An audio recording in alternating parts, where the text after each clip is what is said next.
Alejandro Grimson nace en 1968 en Buenos Aires, Argentina. Actualmente cuenta con 54 años. ¿Quién es Alejandro Grimson? Es un antropólogo en la Universidad de Brasilia. Publicó 6 libros, otros 3 en coautoría y una decena de compilaciones. Actualmente es investigador de CONICET y docente del Instituto Altos Estudios Sociales, UNSAM. Su libro, Los Límites de la Cultura, obtuvo el premio de Latin American Studies Association al mejor libro iberoamericano en 2012. Lucha contra la desigualdad. Sus temas de investigación son formas de alteridad, procesos migratorios, zonas de frontera, política local, culturas políticas, identidades e interculturalidad. Él pensaba que el desarrollo mundial era posible gracias a la implementación de la comunicación por parte de los seres vivos a través de la historia. A continuación presentamos un fragmento de una conferencia de Alejandro Grimson. Si vivimos en un mundo intercultural, la comunicación tiene que ser pensada a partir de la coexistencia de multiplicidad de códigos comunicativos, a partir de la heterogeneidad de las estructuras de significación. Y en ese sentido, la diferencia entre hacer público y poner en común puede traducirse en 2 posibilidades conceptuales extremas del concepto de comunicación. En un extremo, comunicación es contacto entre dos personas, 2 grupos, 2 culturas. En otro extremo, comunicación es comprensión. Comprensión en el sentido más profundo del término. Comprensión en el sentido de conmensurabilidad plena de las estructuras de significación. ¿Qué sería contacto?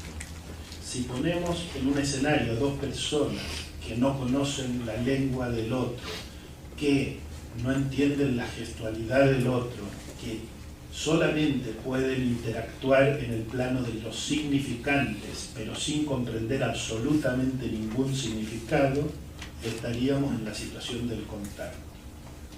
Allí empieza la comunicación, pero todavía no hay comunicación. Ahora, en el otro extremo, comprensión, como decíamos, sería la plena conmensurabilidad. Si pensamos en términos concretos de nuestra vida cotidiana, podemos darnos cuenta rápidamente que nunca, jamás hemos atravesado situaciones de plena conmensurabilidad comunicativa en nuestra vida, porque siempre hay diferencias de códigos comunicativos entre padres e hijos, en las parejas, con los amigos, con los colegas, con aquellos que piensan lo mismo políticamente que uno, y así sucesivamente. Siempre hay alguna diferencia. Puede ser que durante una semana o 2 que dura ese enamoramiento maravilloso, se logre hacer alguna abstracción de esas diferencias de código comunicativo. Pero serían las únicas 2 semanas de comprensión total en la vida personal de los seres humanos. Claro que es cierto que aquel que se haya enamorado muchas veces puede haber muchas cosas. Pero lo que quiero decir es que siempre hay una diferencia de significación. Que un chiste que queremos hacerle a alguien es entendido como si no fuera un chiste sino una agresión, y así sucesivamente, ¿no? Podemos poner cantidades y cantidades de ejemplos. Entonces, lo que quiero proponer aquí es que repensemos la comunicación como un proceso que es más que contacto, pero es menos que comprensión total. Es decir, es un proceso de intersección entre universos simbólicos que nunca llegan a esa conmensurabilidad absoluta, pero que obviamente no es lo mismo si esa intersección abarca solo un elemento muy pequeño. Por ejemplo, saber comprar algo en un negocio en un país de una lengua de la que no sabemos nada, y entonces logramos comprar eso y punto, y ahí terminó, y fue una intersección muy pequeña, pero fue una intersección.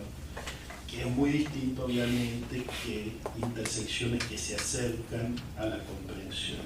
Ahora, ¿qué sucede en un mundo donde tenemos cada día más contactos interculturales, donde se multiplican de manera impresionante los contactos interculturales y las diferencias de códigos comunicativos sin que se incremente la comprensión?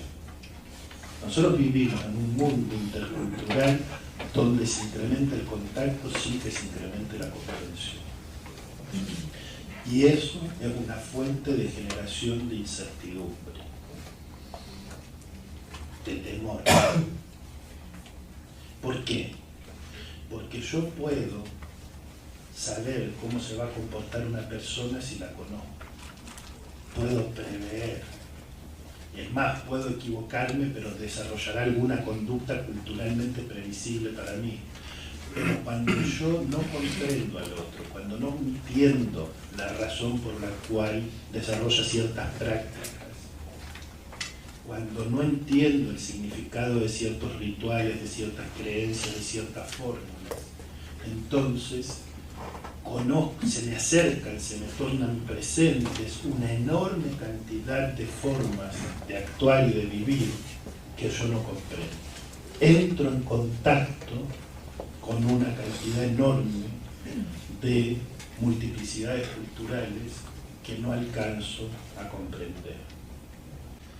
Entonces, para terminar y simplemente subrayar 3 o 4 ideas.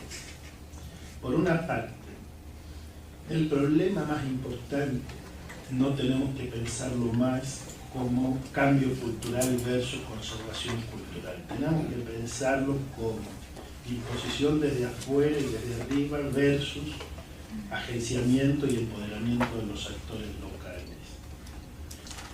A diferencia de la biodiversidad, la diversidad cultural plantea el desafío de que no haya más cambios impuestos por agentes poderosos, pero sin pretender tampoco imponer la preservación de las tradiciones que los pueblos mismos quieran modificar. Segunda cuestión, y muy relacionada a la anterior, la idea de que las situaciones de interculturalidad generan para todos los grupos e instituciones problemas y dilemas morales nuevos y que los distintos actores cambian en el proceso intercultural generando nuevas prácticas vinculadas, por ejemplo, a los principios de justicia y a las relaciones de ecuanimidad entre los juicios que puedan existir entre los grupos. En tercer lugar, pensar no tanto en soluciones generales, sino más bien en soluciones situadas, que sin renunciar a los valores básicos permitan comprender los distintos puntos de vista y reconocer el valor de los procesos de cambios decididos por las diferentes culturas y sociedades.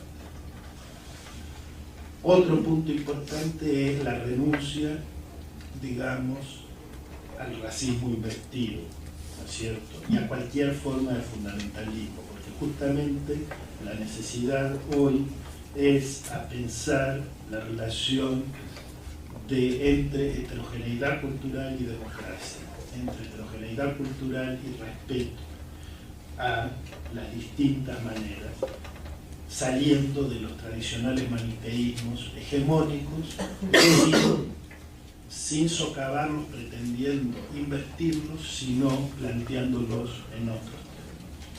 Y en ese sentido, creo que estos elementos, repensando la interculturalidad y repensando la comunicación, nos podrían permitir algunos puntos, algunos conceptos para pensar las políticas culturales desde otros puntos de vista, que no solo enfatizan, por ejemplo, la preservación, sino que también enfatizan los procesos creativos a partir de los diálogos interculturales, no postulando y creyendo cuáles son los valores que cada uno debería conservar o preservar, sino justamente cómo se pueden dinamizar nuevas soluciones y ampliar la imaginación social, generando también políticas de comunicación que incluyan estas voces y que permitan pensar una democracia internacional. Muchas gracias.